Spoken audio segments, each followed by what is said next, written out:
기업들이 요즘 바른 말을 못한다. 레드액티드라고 본인들이 약간 말을 가려가지고 보고서에 이렇게 할 정도로, 그러니까 트럼프한테 눈밖에 난 아마 메타였을 것 같은데 그 회사에 대해서 제재를 한 게 너무 나오니까 지금도 그냥 일단 웅크리고 일론 머스크나 옆에서 도와줬으니까 큰 소리를 내는 거지. 나머지는 못하는 그런 현상들을 좀 보여준 게 있고, 그것도 참 와, 이대로 가다가는 트럼프가 아무 얘기도 못 듣고 막 가다가 망가질 수 있겠다는 걱정이 좀 들더라고요. 그게 지금 말씀하신 이게 무슨 얘기냐면 이제 JP 모건의 이제 굉장히 이제 그래도 거물급의 전략가가 이제 기업들하고 이제 컨퍼런스 같은 거를 이제 미팅을 하면서 기업들이 막 이제 물어보잖아요. 근데 거기에 대해서 이 전략가는 뭐 저희처럼 이제 분노를 하고 있었겠죠.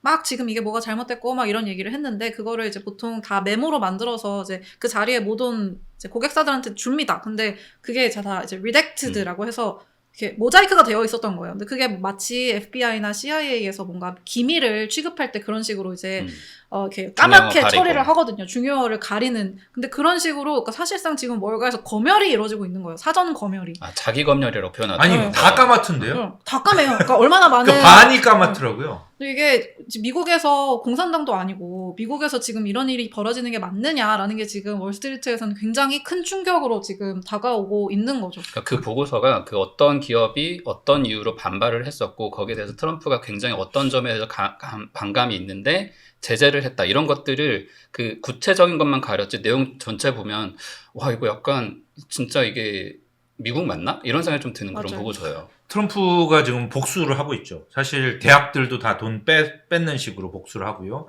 또 자기하고 자기 그 로펌들, 민주당 쪽에 섰던 로펌들 다 지금 박살내고 있고요. 그 방송사들 다 돌아가면서 박살내서 방송사들 다 그냥 합의하죠.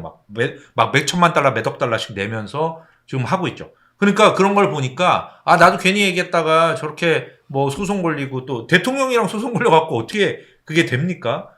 뭐 이긴다고 해도 그 온갖 불이익들이 또 있을 거 아니에요. 여기도 공무원들이 뻔하게 자기 자리 보전 위해서 대통령 눈치 보고 다 그렇게 하거든요. 그러다 보니까 이제 나서서 내가 먼저 돌 맞을 이유는 없어. 라고 하면서 지금 다 부글부글 끓지만 다 가라앉아 있어요. 지금 뭐 그 자기 며느리 막 그 라라 트럼프 뭐 폭스뉴스에 집어넣고 뭐 아주 그냥 맞아요. 뭐 지금 또 아까 파월 해임 얘기도 하셨지만 지금 대법원 그건 가짜 뉴스. 그렇죠. 그거는 사실은 아닌데 이제 지금 그 FTC 거래위원회라고 하는 사실 페드처럼 독립기관인 그 커미셔너들과 그 위원들을 지금 민주당 지명 인사들을 다 해임을 한 상태죠. 그래서 아니 어떻게 독립기관 인사를 마음대로 해임을 하냐라고 해서 지금 그것 때문에 소송전이 벌어지고 있는 상황인데 대법원이 그것에 대해서 트럼프 손을 들어주는 방향으로 이제 가다 보니까 이렇게 되면 파월까지 제거될 수 있는 거 아니냐라는 그런 우려가 지금 나오고 있는 상황입니다. 근데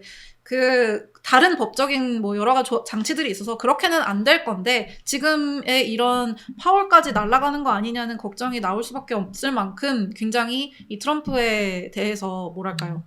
뭔가 파월 의장이 사실 지난 그 FOMC 끝나고 굉장히 뭐 물가가 일시적일 수 있고 약간 굉장히 비둘기파적으로 얘기했잖아요. 그 페드 미닛 의사록이 나왔죠. 의사록이 나왔는데 의사록을 제가 쭉 보면 아, 이거 너무 파월 의장이 의사록에 비해서 맞아요. 비둘기파적으로 얘기를 했다는 생각이 톤이. 너무 들더라고요. 그러니까 의사록에 보면 걱정들이 너무 많고 인플레이션에 대한 걱정, 이게 고착될 걱정 이런 거에 대해서 페드 위원들을 말을 많이 FOMC 위원들이 말을 많이 했는데 그 말보다 자기 의견이 일시적.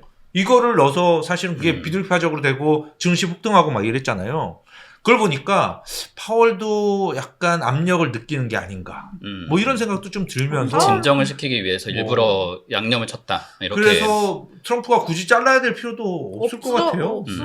정무적인 감각은 워낙 탁월하니까요. 네. 지금 뭐 그러고 나서 최근 페드 인사들 나올 때마다 다 나는 일시적이라는 거 그 이론에 동의하지 않는다. 뭐 지금 다 그러고 있잖아요. 다들 말하고 싶었던 거예요. 지금 다들 투마치 토커가 돼서 이렇게 되면서 금리 동결 가능성은 확실히 높고 어쨌거나 아까 말씀드린 것처럼 이제 페드가 해결을 해주기를 좀 바라는 상황이 된 것 같습니다. 금 가격이 며칠 동안 막 미국 주식 왔다 갔다 할 때 3천을 다시 밑으로 내려서 거기에 머물렀었잖아요. 좀 떨어졌잖아요. 같이 3천이 잠깐 깨졌어요. 그때만 해도 언와인드가 엄청 셌던 거예요. 맞아요. 그러니까 어떤 펀드들이 제가 뭐 이런 거 투자했다가 갑자기 쫄리니까 뭔가 이제 마진콜 같은 걸 맞은 거죠. 그러니까 그때가 되면 팔 수 있는 건 다 파는 겁니다. 지금 팔 수가 없는 거는 못 팔고 팔 수 있는 걸 다 팔다 보니까 금도 다 팔았어요. 근데 그런 문제가 어느 정도 지금은 며칠 지나니까 언와인드 된 문제가 약간은 가라앉은 것 같아요. 그러니까 많이 진행이 됐고 아직도 언와인드 하고 있는 애들도 있겠죠. 근데 그런 애는 많이 가라앉았고 대신에 이제 그러니까 갑자기 안전자산 수요가 훨씬 더 강해지면서 지금 금 수요가 어제 폭등, 오늘 폭등 막 네. 좀 3%씩 오르고 있잖아요. 그러니까 그런 언와인드 문제는 어느 정도 가라앉았는데도 지금 약간 가라앉았다고 보는데도 채권 금리가 이렇게 뛰니까 이거는 펀더멘탈 문제가 아니냐라는 생각이 드는 거죠.